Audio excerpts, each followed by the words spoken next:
Thank you so much, Mr. Saito, for agreeing to have this interview with us. Thank you for the great talk and the presentation of your book.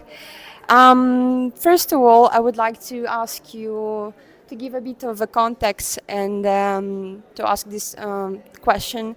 Why did you refer to the term Anthropocene in the book, given the various critical reflections coming from about this term and its neologism? Don't you think it's kind of outdated? Why don't use the democracy of modern slavery for the Platonocene instead of democracy of poor for Anthropocene? First of all, I mean, there are a lot of criticism against all kinds of concepts. Do you not use socialism because there are some criticism? And do you not use degrowth because there are criticism? It's the same. Anthropocene has, of course, based on some definition, has many problems. It can be a Eurocentric, anthropocentric, and then ignore unequal exchange and so on, so on. But at the same time, if you use this concept with some clarification, and then emphasize there is, of course, the unequal responsibility.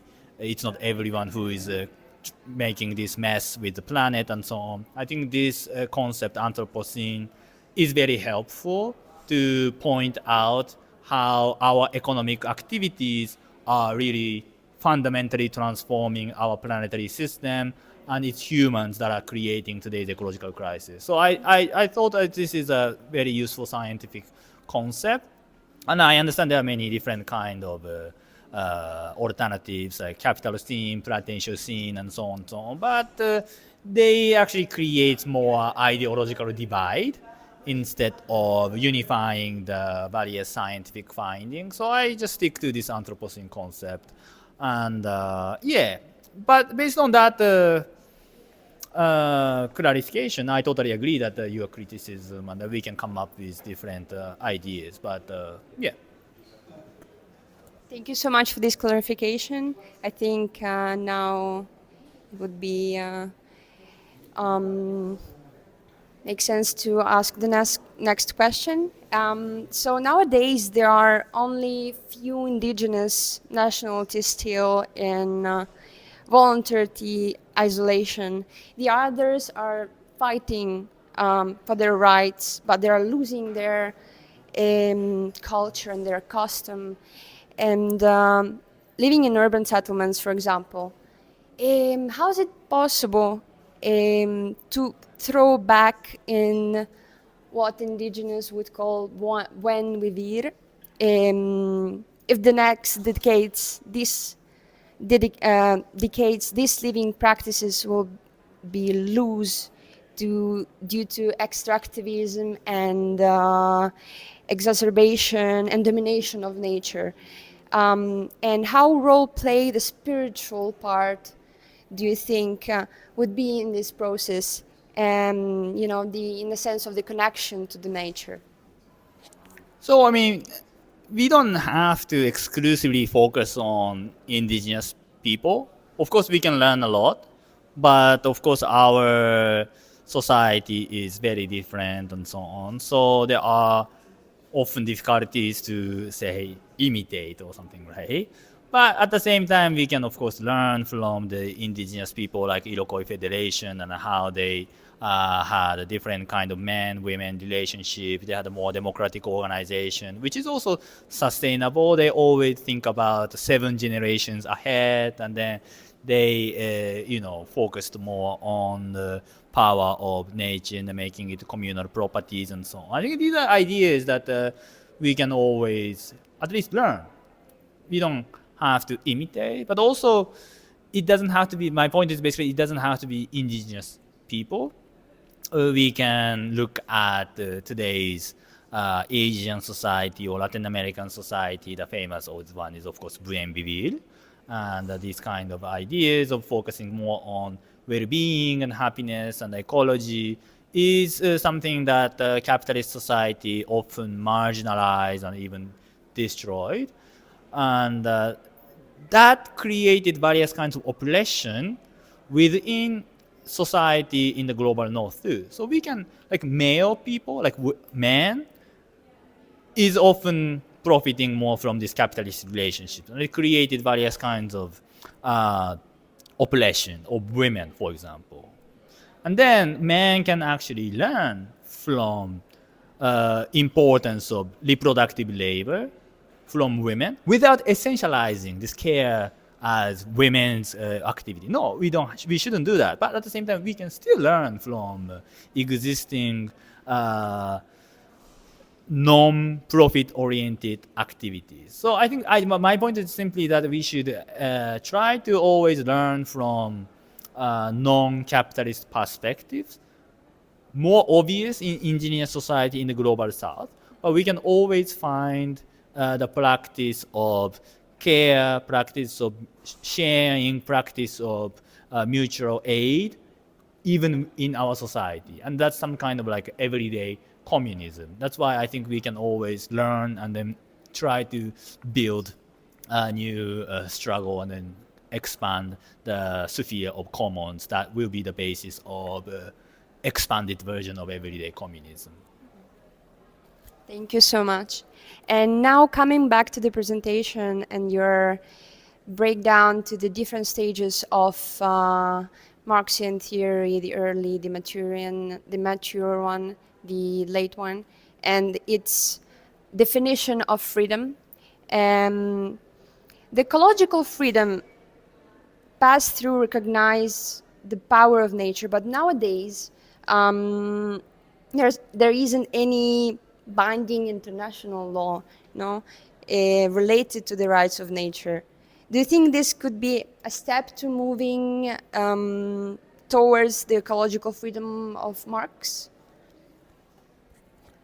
Yeah, I think so. I mean, there's Ecuador that included the right of nature into the constitutions, and I think that kind of expansion of our conventional thinking to include more ecological dimension is a interesting attempt to maybe think about ecological freedom. So I think today our society is characterized by this instrumentalization of nature without recognizing even animal rights, right?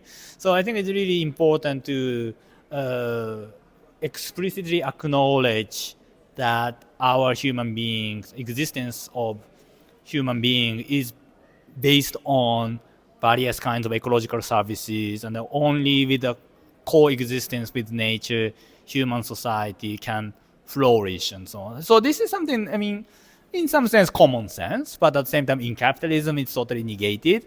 And the ecological freedom that I wanted to defend today is quite compatible with that kind of things. But it doesn't have to be recognizing the right of nature. I mean, but it's an interesting attempt. I mean, I'm not sure. I mean, there should be more. And what I want to propose is basically we should come up more with this creativity and new attempts to create different kind of freedom instead of simply associating freedom with technological developments, that AI, automation, these are really impoverishing our image of future society.